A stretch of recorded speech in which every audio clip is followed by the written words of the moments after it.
Once in the afternoon, I met a one-page poem in the park. His cap was laced in golden threads.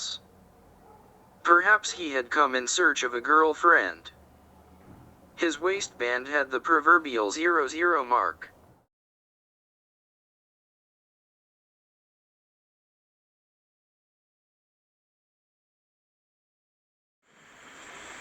What is immortality without the idea of death? Can an immortal book even feel the death of its author? Something changes. Something is no longer the same. We have read authors who are ghosts. We have read books that are undead. But what has changed here?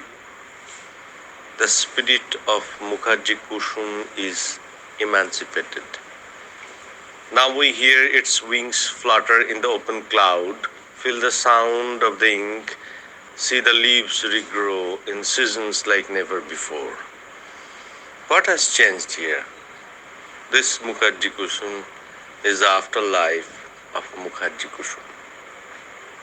Who could have changed it ever?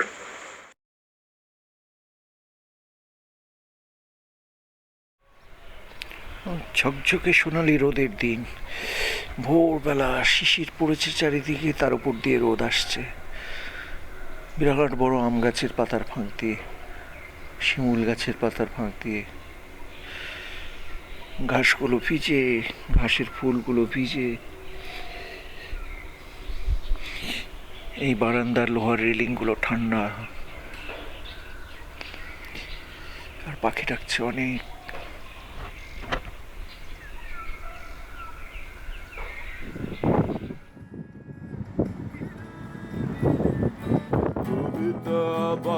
জলে জলময় ভাসছে, কমাও colon জলে ছবি ও বিষয় জল, শব্দ ছন্দ তাল, কুড়ি ফুল ডালপালা ভাঙছে, ধরা বাঁধা সাদা পাতা মোটা খাতা, লাল কালা হরা পিলা, রুখা সুখা গিলা গিলা, এপার ব্যাকের বাঁধা বোর্ডে বাঁধায় যাতা।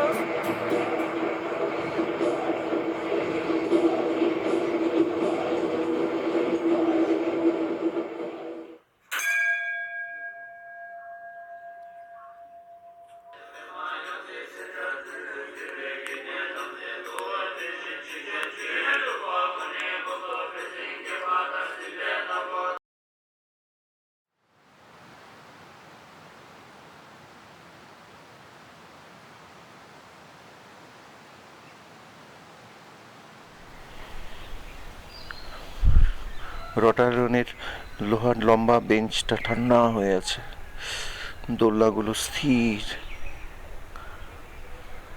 মুসিয়ান্ডার গাছ, তাতে রোদ পড়েছে, শীষ দিয়ে পাখি ডাকছে।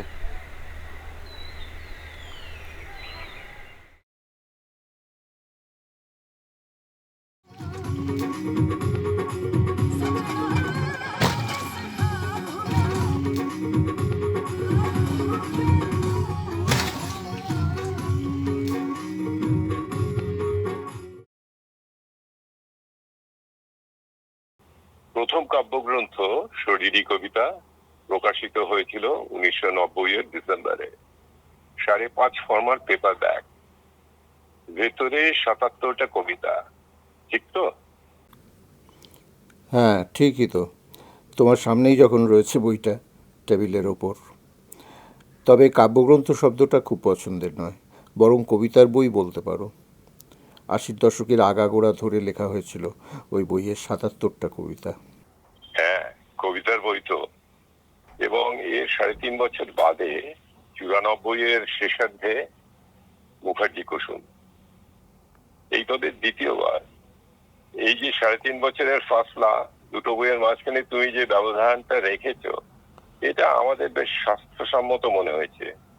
তবে এই কার্যক্রমে তোমার যে প্রোডাক্টিভ পিরিয়ডটা মানে ক্যানাইন নড়ে ওঠার আগেই 3 या 4 বেশি কোনো মতে সম্ভব কিনা এটা তুমি ভেবে দেখতে পারো। হ্যাঁ, তুমি ঠিকই বলেছ। তবে বেশি লেখা সম্ভব না হলেও ছাইপাশ বাদ দিয়ে শুধুমাত্র মোটামুটি লেখাগুলোকেও ছোট ছোট 1.5-2 ফরমায় হার্ডবোর্ডে অনেকগুলো টাইটেলে চমৎকার বেঁধে ফেলা যায়, যেমনটা হচ্ছে আজকাল। বুক র্যাকে কাঁচের পেছনে সারি সারি সারনেম।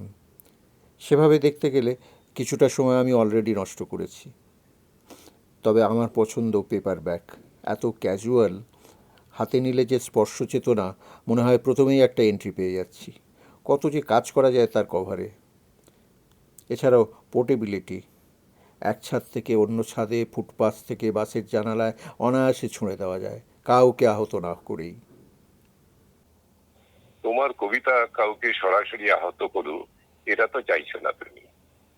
তবে কুসুম যখন হার্ড বাউন্ড, একটা সম্ভাবনা থেকেই যাচ্ছে।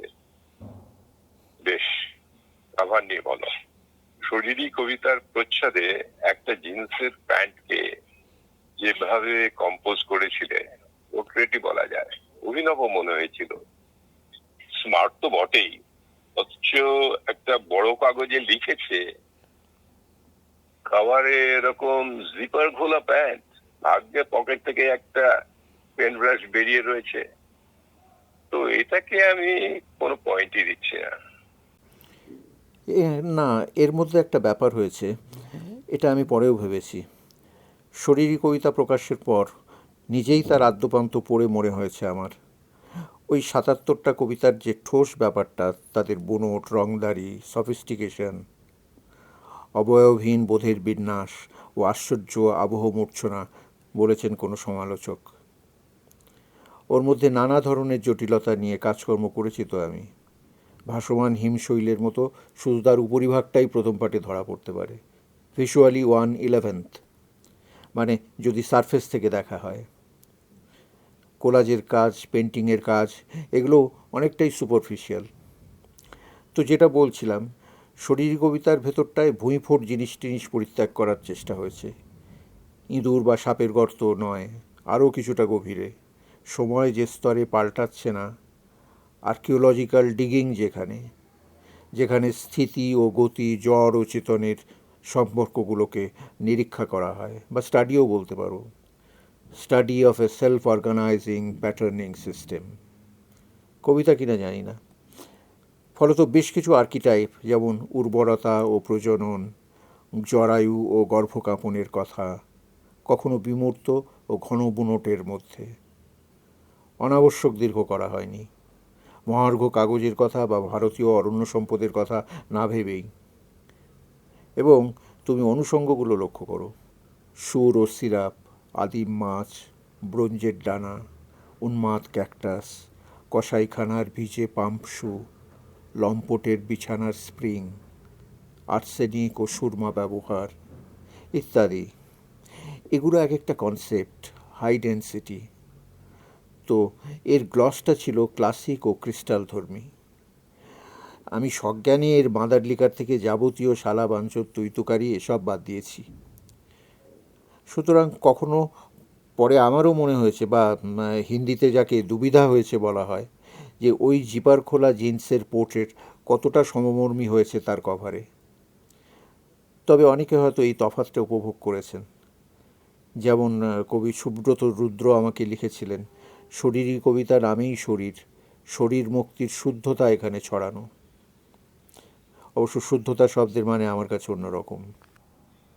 হয়তো সেপিয়া রঙে কোনো মুন্ডিত মঙ্কের প্রোফাইল তুমি রাখতেও পারতে প্রচ্ছদে। আমি অফ দ্য কাপ বলে ফেলেছি। না না, মুন্ডিত বঙ্কের একটা আলাদা ডিকশন রয়েছে, সেটা মিসলিড করত। বরং হতে পারত একগুচ্ছ কামমর্মী ফল, a bunch of passion fruits. আসলে একটা প্যাশনেট প্রচ্ছদিত চেয়েছিলাম আমি। মনে হয় তোমার কবিতার এই দিকটা, যাকে তুমি ক্লাসিক্যাল ও প্যাশনেট বলছো, বাংলা কবিতার বেশ কিছু পাঠককে আকর্ষণ করেছে। এ প্রসঙ্গে পেইন্টার রবীন মন্ডল তো লিখেছেন, শরীরী কবিতা তাকে আকর্ষিত করে।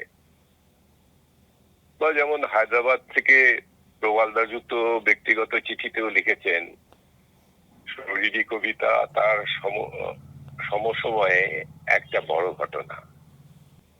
তবে তোমার সমসাময়িক লেখাকারদের মধ্যে তোমার ডাইরেক্ট প্রভাব পড়েছে এরকমটা এখনো অন্তত প্রিন্টে উঠে আসে, দু একটা ছুটপুট ব্যতিক্রম ছাড়া। কেননা যেখানে সেটা হয়েছে মুহূর্তেই তা প্রতিহত। হ্যাঁ, মর্মান্তিকও বলতে পারো তুমি, যেখানে লাইন ভাঙা লাইন সব উঠে এসেছে, কোথাও শব্দ উল্টে পাল্টে পুরো একটা কম্পোজিশন। হাতের সামনে বই না খুলে লিখলে এটা সম্ভব নাকি? তো এরকম হলেও হতে পারে। সদর স্ট্রিটে সন্ধেবেলা আতর মুখে তুমি হেঁটে যাবে, কেউ তোমার হাত ধরে টানবে না, হয় নাকি এরকম? তবে তোমার কবিতার আরেকটা দিক, স্ট্রং পয়েন্টই বলবো, বিজ্ঞান ও কবিতাকে শুধু কাছাকাছি আনা নয়, নতুন ভাবে মোল্ড করেছো পোয়েটিক্যালি, এবং এর প্রভাব পড়ছেই সমসাময়িক অনেকের লেখায়। এর আগে যেটা ছিল যত্রতত্র electron, proton, computer, quasar, MC square ইত্যাদি উল্লেখ, যেটা বিরক্তিকর।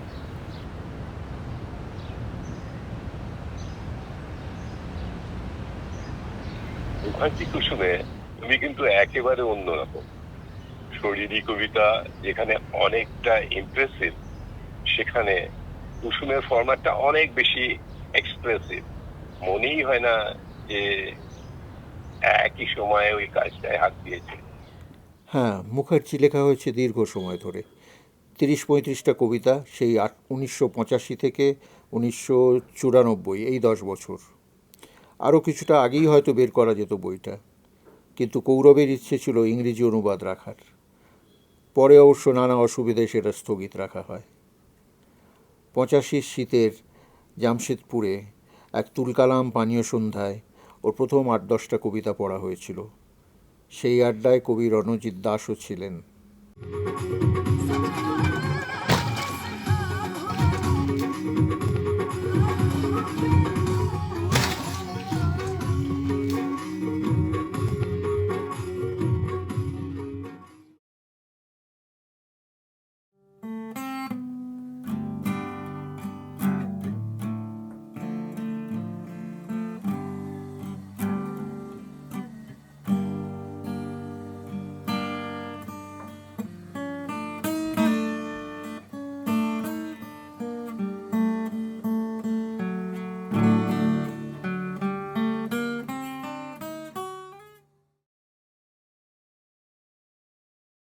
মুখার্জিরা চিবিয়ে খায় কবিতা। মুখার্জিদের মেয়েরা সমস্ত রান্নাতেই ব্যবহার করে ছোট ছোট পাকা কবিতা, যার শাঁস সাদা, সুগন্ধিত ও বিচিহীন। এই সব কবিতা বহুদূর থেকে ভোরের ট্রেনে ঝুড়ি ভর্তি হয়ে শহরে আসে। টুকরো করার পর কবিতা থেকে যে আঠা বেরোয়, সেই আঠা দিয়ে মোমবাতি বানিয়ে মুখার্জিরা তাদের খাবার টেবিল আলোকিত করে। একবার একটি সাহিত্য সভায় ওরা পেশ করেছিল কবিতার বিশুদ্ধ আচার ও রকমারি পাঁপড়।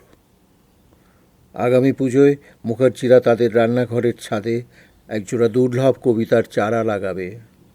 মাটির বদলে সেই গাছ লাগাবে তারা নুনের বোতলে। প্রত্যেক পূর্ণিমায় সেই গাছ থেকে জন্ম নেবে পবিত্র একজোড়া পুরুষ ও মাদি কবিতা।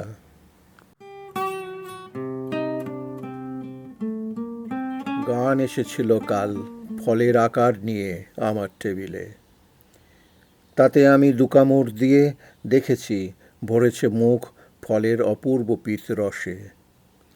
জেনেছি এমন ফল এ বাজারে সহজে মেলে না। বহুদূর অরণ্য প্রদেশে কুয়াশা অধ্যুষিত দুর্গম পাথর পেরিয়ে এই ফল এসেছিল আমার টেবিলে। আমি কিনেছি অনেক দামে তাকে। আমাকে বাগানে আজ মুখার্জিরা ডেকে বলে গেছে ও গানের নাম নাকি সিন্ধু ভৈরবী, আর ওই ফল তারা নাকি প্রতিদিনই খায়। একথাও বলেছে যে আগামী আশ্বিন থেকে এ ফলের স্বাদ আমি কোথাও পাবো না, শুধু মুখার্জিরা পাবে, কেননা তাদের আছে জেলি বানাবার পদ্ধতি। আজ বাতাস সহসাই বিভাজিত, সাদা মখমলের গুঁড়ো পৃথক হয়ে খুলে পড়ছে বাতাসে, ঝুলে পড়ছে আলগা হয়ে সিল্ক ও সিল্কের আঁশ, পশমের বল। আজ আর তুলো নেই বাতাসে, আর পশম নেই, তাঁত নেই, সুতিবস্ত্র নেই। বাতাস অদ্ভুত ও আশ্চর্যজনক, আজ হারিয়ে ফেলেছে তার বয়ন ক্ষমতা। এত তুলো ছিল বাতাসে, এত পর্যাপ্ত, অসম্ভব ও সাদা। ছিল এত সিল্ক, এত মখমল ও টানটান। ঝরে পড়ছে সমস্তই, এবং এভাবে তার চাপ এসে লাগছে আমারও শরীরে। হিম ও ভয়ঙ্কর হয়ে ঝুলে রয়েছে এক একটি তাঁত। একমাত্র মুখার্জিদেরই আছে এই পরিস্থিতির ব্লুপ্রিন্ট। প্রকৃতই উভচর, অদ্ভুত ও আশ্চর্যজনক। ওই তারা নেমে পড়ছে জলে। জলের গভীরে ওরা কাটিয়ে দেবে 2, 10, এমনকি 62 বছর, যতদিন না বাতাস ফিরে পায় তার বয়ন ক্ষমতা।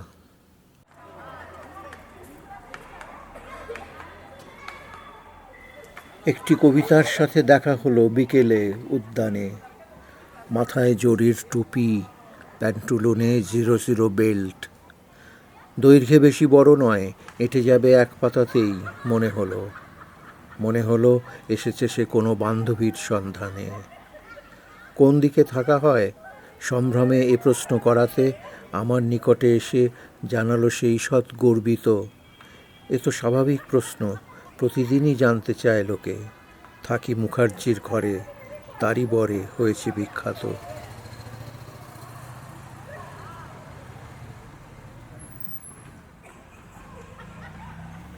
খাওয়ার আগে যে ক্ষুধা, সেই হলো প্রকৃত খাবার।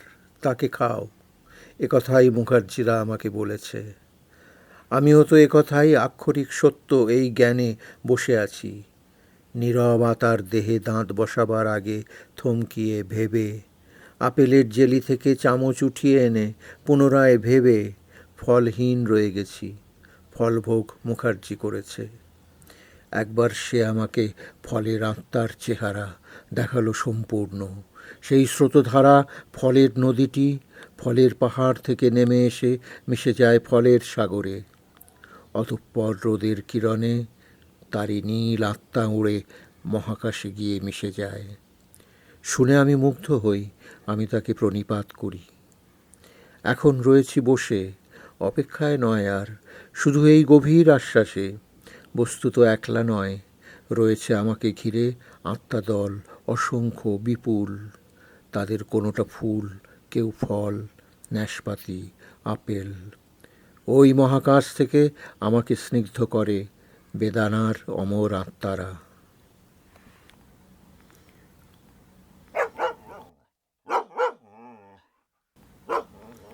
মুখার্জি, তোমার আছে লাবণ্য, চেতনা, নুন, আত্মবিশ্বাস। ক্রিমের প্রচুর তুমি, প্রচুরের ক্রিমের মতন। তোমাকে সকলে চায়, কবিতাও চেয়েছে তোমাকে। এই যে তোমার কাল, একালের অদ্ভুত ব্যাটারি আপামর চার্জড হয়ে আছে। এই যে তোমার জেলি, সুরাসার, দ্রাক্ষারিষ্ট, ক্ষীর, সামগ্রিক পরিক্রমা, ডাব্লিউ এবং ডাব্লিউ। এই বৃঙ্ঘন, এই সফিস্টিকেটেড রেশাধ্বনি, এ কি তাৎক্ষণিক গুঁতো, এ শুধুই অসার রোয়াবি? আমি তো দেখেছি ভেবে, ভেবে কেন, স্পষ্টই দেখেছি। কিভাবে লাফাও তুমি, হঠাৎ কিভাবে ঝুঁকি নাও, কত অনায়াসভাবে ফল থেকে জেলি তৈরি করো। সহসা বিপুল জলাভূমি রূপান্তরিত করো অদ্ভুত রঙিন সুরাসারে। ঘোর অবিশ্বাস হয়, তবু ভাবি স্পষ্ট তো দেখেছি। প্রায় 1.5 লক্ষাধিক লেখা হলো বিপুল কবিতা, মুখার্জি তোমারই মাপে।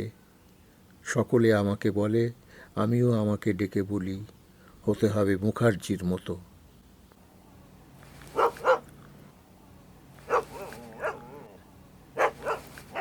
ফুটে আছে মুখার্জি কুসুম, সামান্য গন্ধ নিয়ে, অসামান্য পাপড়িতে ফুটে।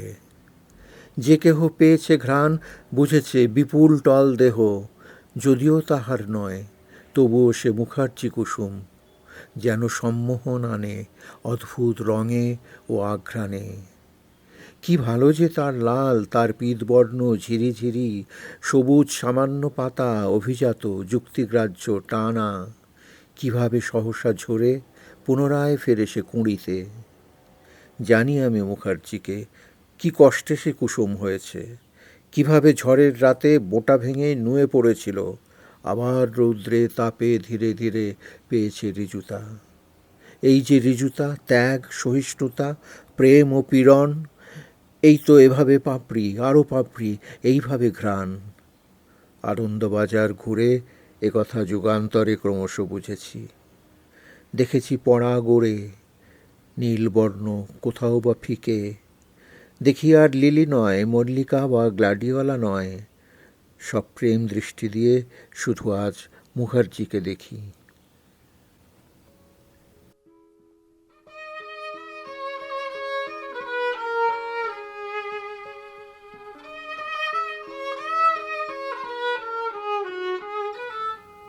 মুখার্জি গিয়েছে চলে, শূন্য হয়ে গিয়েছে ভোপাল।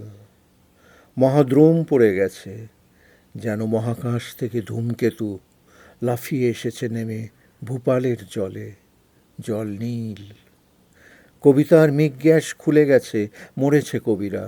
মুখার্জির সমসাময়িক চোখের জ্বালায় কেউ ছন্দপতনে, শ্বাসরোধে মর্মাহত হয়ে। মুখার্জি তো বেকসুর, বলেছিল এইসব পর্যাপ্ত বিপন্ন কবিতা লেখা হোক সাবধানে, নিম্নচাপে, নিষ্ক্রিয় কাগজে। চোখে চোখে রাখা হোক যেন ওর অন্তমিল জরির টুপিটা, যেন ওর প্যান্টুলুন সহজে না খুলে যায়। মুখার্জি বলেছে। ভোপাল রয়েছে পড়ে। ইতস্তত কবিতার দাঁড়ি কমা বাদামি কোলন, ধূসর প্রশ্নচিহ্ন, গাঢ় নীল জ্যোতিচিহ্ন, অর্ধজ্যোতি পূর্ণজ্যোতিগুলি। কবিতার গাভীগুলি ঢোল হয়ে মরে পড়ে রয়েছে ভোপালে।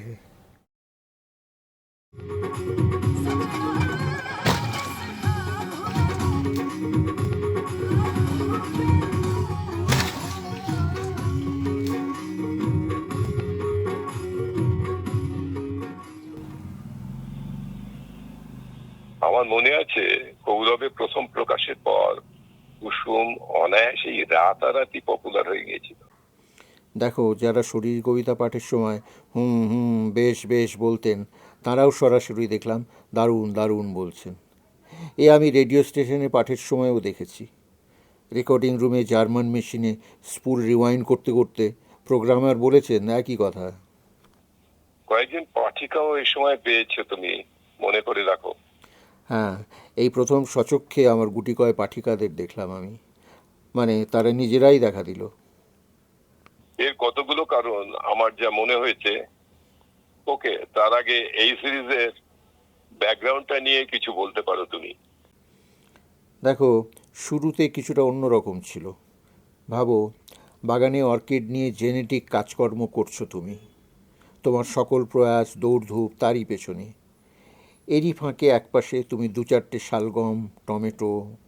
তো এভাবে শুরু হয়েছিল। একটি কবিতার সাথে দেখা হলো বিকেলে উদ্যানে, এভাবে শুরু করি। তারপর ক্রমে আমি এটাতে লক্ষ্য করি দারুণ একটা স্বতন্ত্র খেলাধুলোর জায়গা রয়েছে, তো তখন ইনভলভড হই। শুরুর লেখাগুলো ফিরে লক্ষ্য করি। সমসাময়িক বাংলা যা লেখাপত্র চলছে তা আমাকে বিশেষ কিছু দিচ্ছে না, বরং বলা যায় নেগেটিভলি দিচ্ছে। অর্থাৎ এটা নয়, ওটা ভুল, ছাইপাঁশ, এটা চোরাবাড়ি, এরকম। অথচ ভ্যাকুয়াম তো কোথাও থাকে না, ফলে এলেবেলে নিয়েও হইচই, কুটতর্ক, চুল ছেঁড়াছেড়ি, পুরস্কার হতে থাকে। এটা শুধু সাহিত্য নয়, সমস্ত মিডিয়ামে। যে জীবন পরমুখাপেক্ষী, উৎকর্ষতার সমস্ত সোপানেই ধাক্কাধাক্কি সেখানে। এরই মধ্যে শহীদ বেদী, অমর বেদী ইত্যাদিও গড়ে টড়ে ওঠে। তো এটা আমাকে চার্জড করে, প্ররোচিত করে কখনো। আর আমি দেখি সফল মানুষদের বোর্ডরুমে ও বাগান বাড়িতে, নাচ ঘরে, তারা সব কিছু, নারীকে, এমনকি কবিতাকেও লুট করে নেয়। তখন তুমি যদি পুরস্কার ও বেদি টেদি দেখে ঘাবড়ে যাও, তখন তোমারও মনে হতে পারে তাহলে নাচিনি কেন, নাচিনি কখনো, কাব্যকুসুমে তবে এতদিন চেপে বসে আছি। তো আমি দেখেছি কিভাবে ক্রমে ভিড় বেড়ে যায় এ বিশ্বের নাচ ঘরে। ফ্লোরে একে একে উঠে আসে অনেকেই।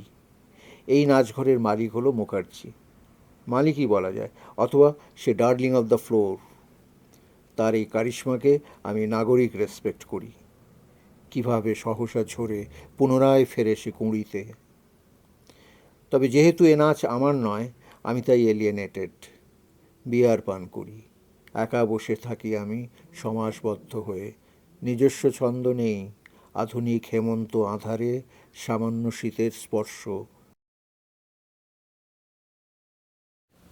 নতুন কবিতা আমি পাই না তোমাকে কেন, যেভাবে মুখার্জির ছেলে আপন শালিকে নিয়ে ম্যাক্সলাস্কিগঞ্জে চলে যায়, অসংযত কৈফিয়তহীন, খিল দেয় ঘরে আর রাত্রি জাম করে পারাপার। একা বসে থাকি আমি সমাজবদ্ধ হয়ে। নিজস্ব ছন্দ নেই, আধুনিক হেমন্ত আঁধারে সামান্য শীতের স্পর্শ। মনে হয় জ্বর হলো, অথবা কি শরীরে জাগালে তোমাকে ছোঁয়ার আরতি, তোমাকে ছোঁয়ার আরতি। অবিশ্বাস্য, মনে পড়ে গেল আরতি নাম নিয়ে এক অষ্টাদশী বিহারী ললনা। দানাপুর ফার্স্ট প্যাসেঞ্জারে ছিল জানালায় গ্রীবা, নক্ষত্রও ডুবে গিয়েছিল। গেয়েছিল শান্টিংয়ের শব্দমালা আলোড়িত করে, পিয়া বিনা পিয়া বিনা পিয়া বিনা।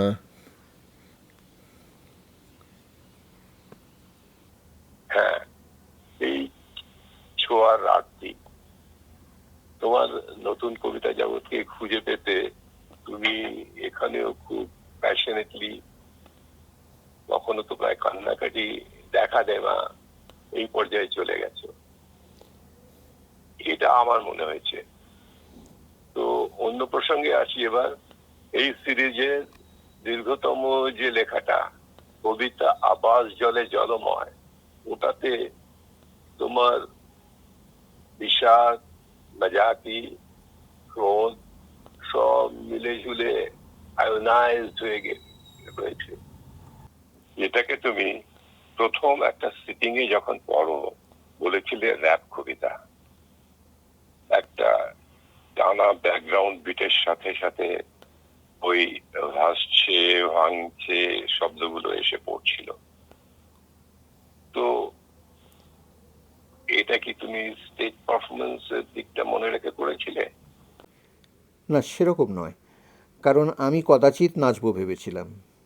ওই নাচটা আমি ফিজিক্যালি পারবো না, স্কুলিং ছাড়া।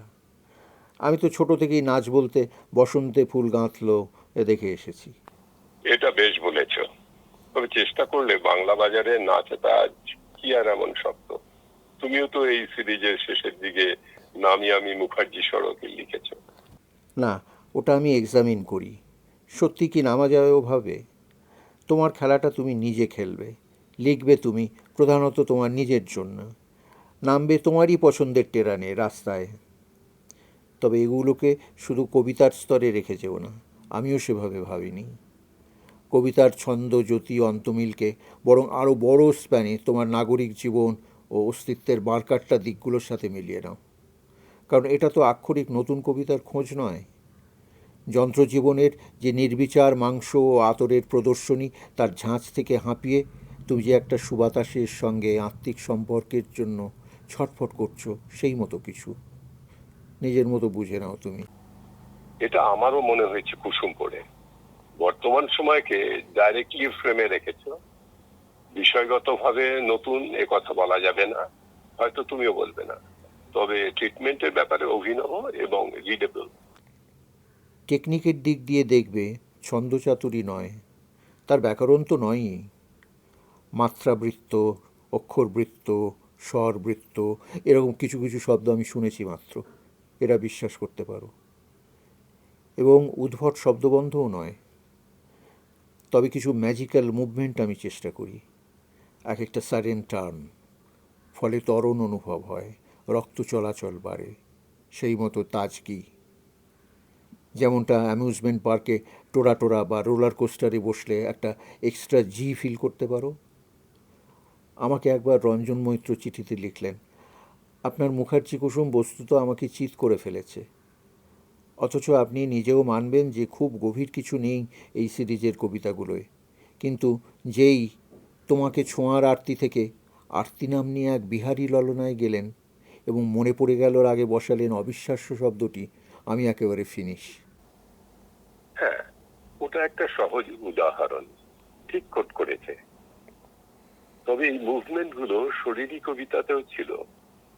আরো কিছু ব্যাপার, যেমন মন্টাজ এফেক্ট, পরপর কিছু শব্দকে বেছে এনে যেটা করো। এখন কুসুমেও সেটা দেখছি, যেমন ওই নক্ষত্র, বায়ু, নিমাজ, গন্ধর্ব, কিশোর পরপর বসিয়েছ।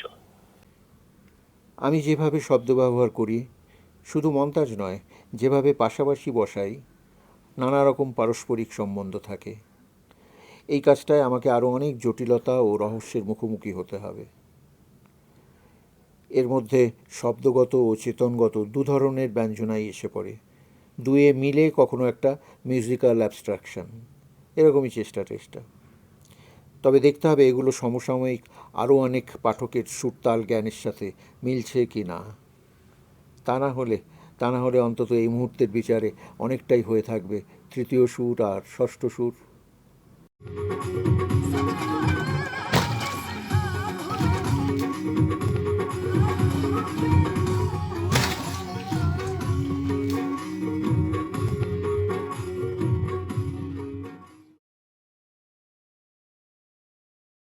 কবিতা, ঘুমোও তুমি, মুখার্জিও ঘুমিয়ে পড়েছে। তোমার দক্ষিণ পাশে তোমারই স্তনের দিকে ফিরে গাঙ্গেয় বাতাস আসে, প্রান্তরে নগরে হাই ওঠে। যা তুমি বলেছ কাল গত রাতে আগের সপ্তাহে, যেখানে রেখেছ তুমি অন্তর্বাস অধিক কাঁচুলি, শব্দ সংযোজন করে সমাসবদ্ধ হয়ে ভেঙে, সেখানে তোমারই বেদী নিত্য পূজা মাল্যদান হলো। কবিতা কি সহসাই নগর বন্দর থেকে, ঘর থেকে, ক্রমে বিবাহ জীবন থেকে, ফলবাগানের থেকে অন্তর্হিত হবে? ভাবি আমি, দেখি ভেবে রাত্রি হয়ে নেমেছে আঁধার। মুখার্জি ঘুমিয়ে আছে, কবিতাও ঘুমে মগ্ন, তার বাম হাত এলিয়ে রয়েছে পড়ে, কাম চিহ্ন আঁকা আছে হাতে। ফুটেছে শীতের রেখা, শীতের স্পষ্ট দাঁত প্রতি ছত্রে, প্রত্যেকের ঠোঁটে। এই যে প্রচ্ছদ নিয়ে এবারে এঁকেছ, আমি কুসুমের কথা বলছি। হাতেই এঁকেছ দেখছি, মানে লেন্স তো ব্যবহার করনি, সরল রেখা এবং বক্ররেখা দুই রয়েছে। কম্পিউটারে ড্রাফটিং করেছো মনে হয়। হ্যাঁ, জানালা গরাদ বা দরজার আর্চ আমার কাছে কনসেপচুয়ালি খুবই এক্সপ্রেসিভ। একইভাবে পার্কের ল্যাম্পপোস্ট। আইকন হিসেবেও এদের একটা সবল ভিজুয়াল অভিব্যক্তি আছে। কভারের প্রথম ড্রাফটে এরা একরকম সোজাসুজি এসে যায়, জনমানসহীন স্টিল লাইফ। অথচ তুমি আরেকটু তুলিতে রং লাগিয়ে আঁকতেও পারতে। ঘুড়ি লাটাই সমেত এক টুকরো আহামুখ নীল আকাশ, অথবা ধোবিঘাটের লেজ নাড়ে ভোর। তবে জিন্স প্যান্টের পর এবার আর কোনো প্যাশনেট খুলে পড়ে বুকের বোতাম তুমি আঁকতে না নিশ্চয়ই। এটা হয়তো তুমি ঠিক বলেছ। তবে প্যাশনেট শব্দটা তুমি শুধু ওর ফিজিক্যাল দিকটা ধরে রেখো না, ওর কেমিস্ট্রি ওর আমূল ব্যাপার। মুখার্জি, তোমাকে দেখে গত রাতে চমকে উঠেছি। শহরের শেষ প্রান্তে দেবদারু নাম্নী স্ন্যাক্স বারে, কুট স্যান্ডউইচ হাতে, বিয়ারের আলস্য কাটাতে। প্রথমে একলা ছিলে, পরে কাব্যগ্রন্থ এলো সারি সারি, তাহারই একটি সহস্তে ধারণ করে ক্রমে উঠে নৃত্যরত হলে। ঘরময় কবিতার কুসুমের সুগন্ধ ছড়ালো। ক্রমে হলো উপলব্ধি, ক্রমশ তোমার ছন্দ লয় অক্ষরে মাত্রাবৃত্তে আন্দোলিত নিপুণ কোমরে। কাব্য শরীরে এক নবরূপ ও সংযোজন হলো। এভাবে সমস্ত রাত অখণ্ড উল্লাসে উৎসাহে কাটিয়ে ভোরের ঝাঁঝে আমি আজ তোমায় বুঝেছি কোথায় কবে কি মর্মে রয়েছে কবিতা। কবিতা রয়েছে নিচে, আমারও আমাদেরই মগ্ন নীল নিতম্বের বজ্রাসনে চাপে। রয়েছে সে তলদেশে, অর্থাৎ আক্ষরিক মৃত্তিকার খুবই কাছাকাছি। তাহলে নাচিনি কেন? নাচিনি কখনো? আহা, কাব্যকুসুমে তবে এতদিন চেপে বসে আছি। কোথা থেকে তুমি এলে? পাতালের কোন ট্রেন হতে? কোন মহিলার শুদ্ধ ঘ্রাণের প্রদেশ ঘুরে মেতে পানীয় কি করেছিলে পান?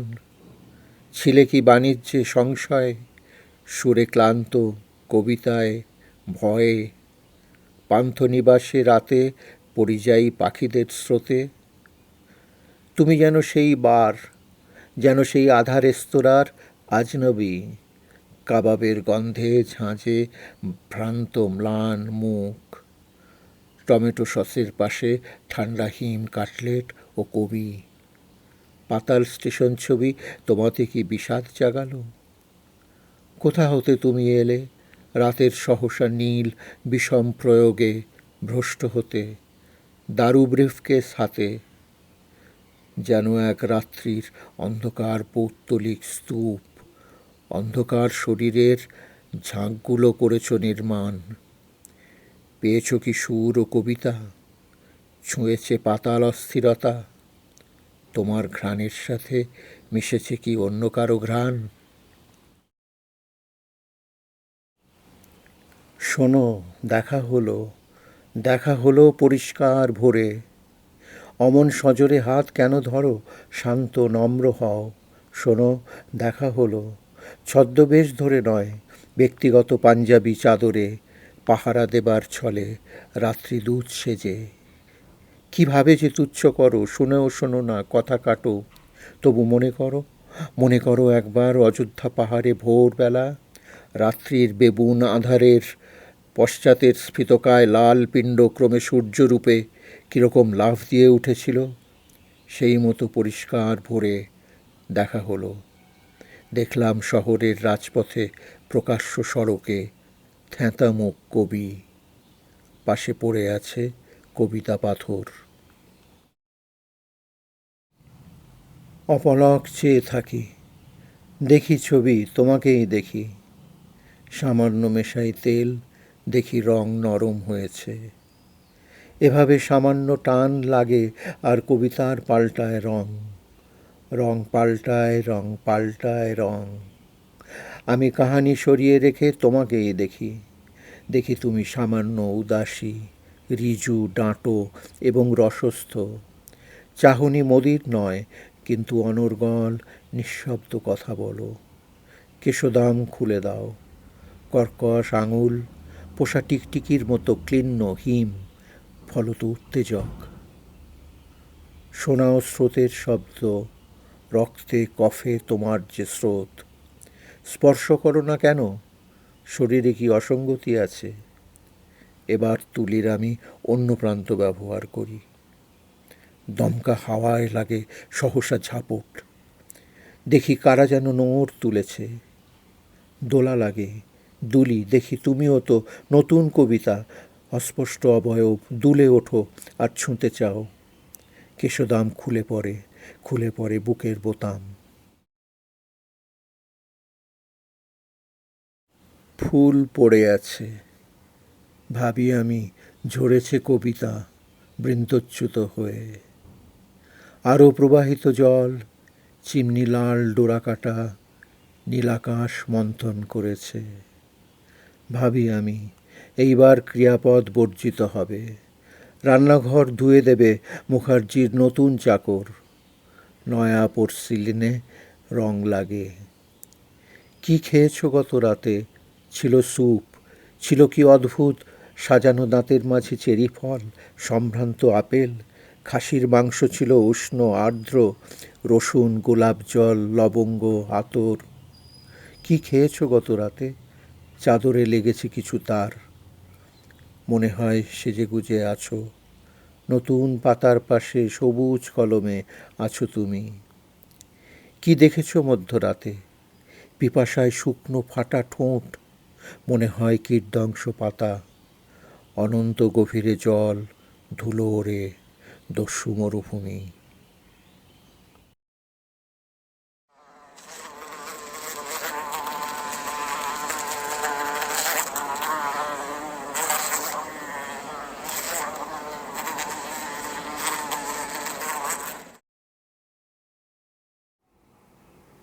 সাম আপ করার আগে এটা তাহলে লক্ষ্য করা যাচ্ছে যে কুসুমে তুমি বাইরের দিকে তাকিয়েছো, বলা যায় মাঝ সমুদ্রের নির্জন নীলিমা থেকে সরে এসেছো এখানে সৈকতের দিকে।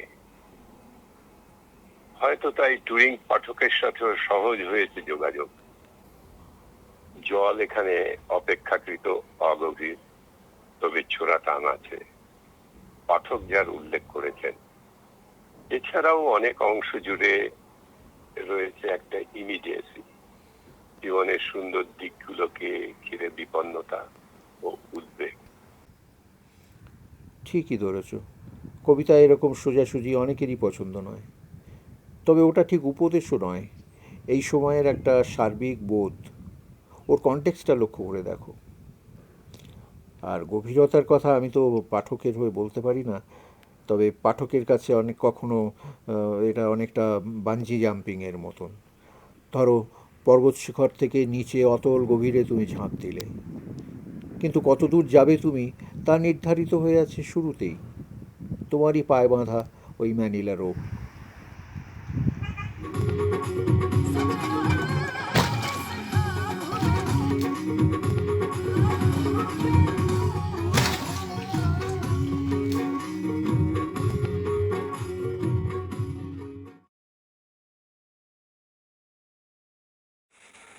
The key to the smooth maneuverability that the Mukherjees enjoy is their matchless formula to make juicy jellies and urban detergents out of thin air. Indeed, the clue to their temporal success is the magical 0-0 belt, which only the initiated are privy to. Naturally, the clan of the Mukherjees are adept at making silken rhymes out of poetry and life alike, for they are the carriers of the essential culture. They have already been to places that others aspire to travel at some point. Your success entirely depends on whether you are also able to keep pace with the Mukherjees. That way, your own blooming is ensured. The set of 35 odd poems is brilliantly fecund in expressing the rules of the game, which run all that is malleable and sociable in dictating the terms of cultured mutuality.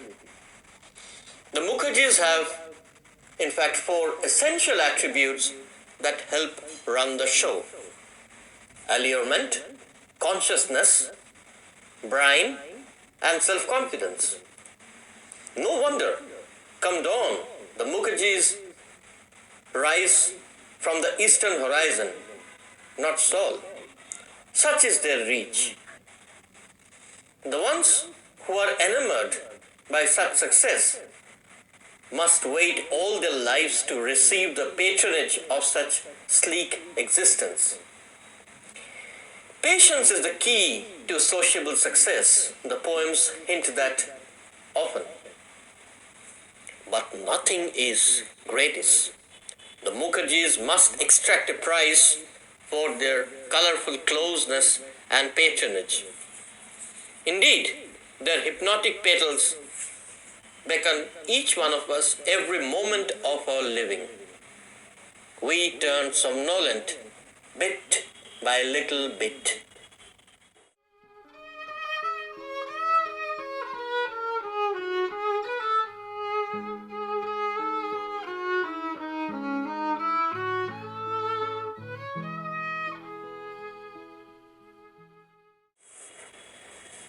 But there is a constant sense of the obverse in the selection too.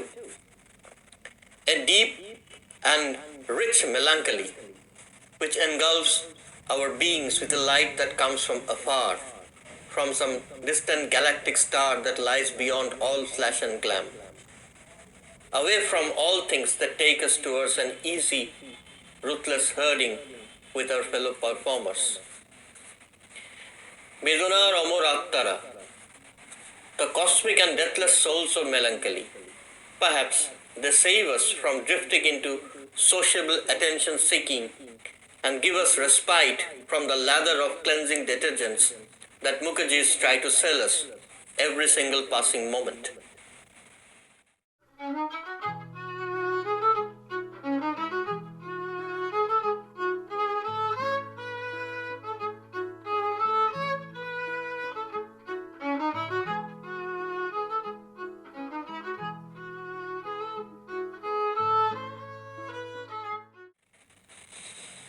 The set of poems were composed by Shankar Lahiri a few decades ago, in 1994, but are even more effulgent at this time, when human beings are mired in primary narcissism, leading to mutual backpatting that is absolutely merciless and mercenary in every sphere of living.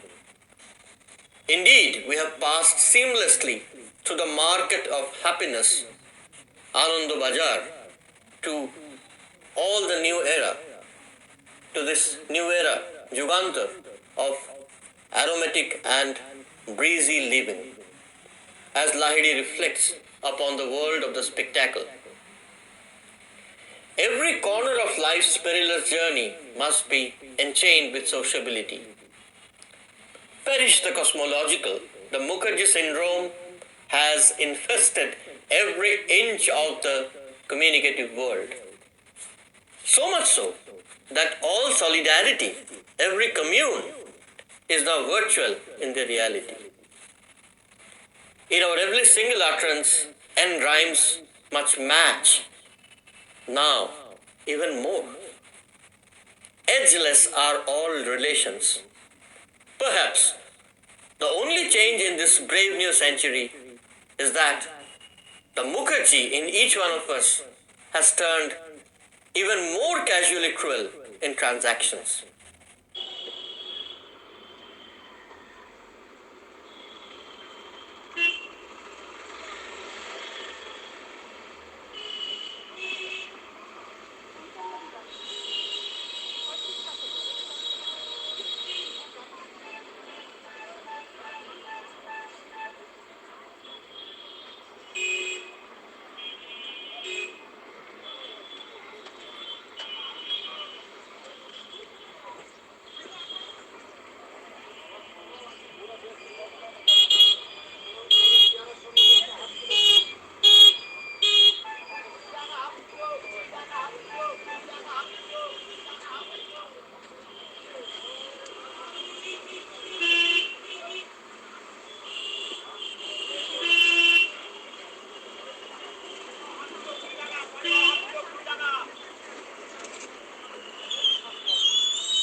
With such a backdrop, with a creation in such times, where is freedom?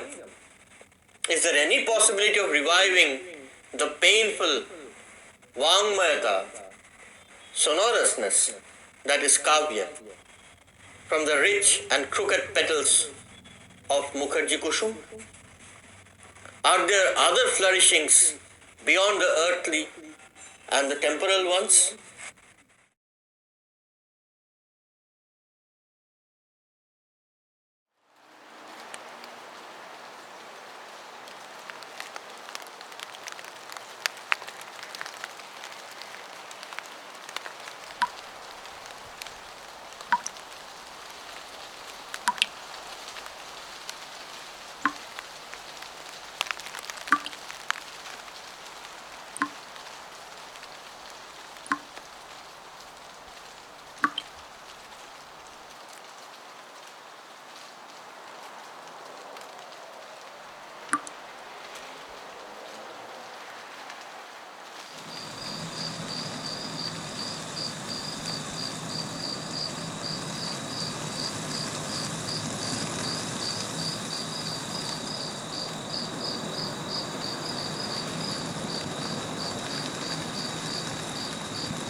ক্রমে ওঠে ক্লান্ত হিম পাতা পোড়া রাতের হিল্লোল।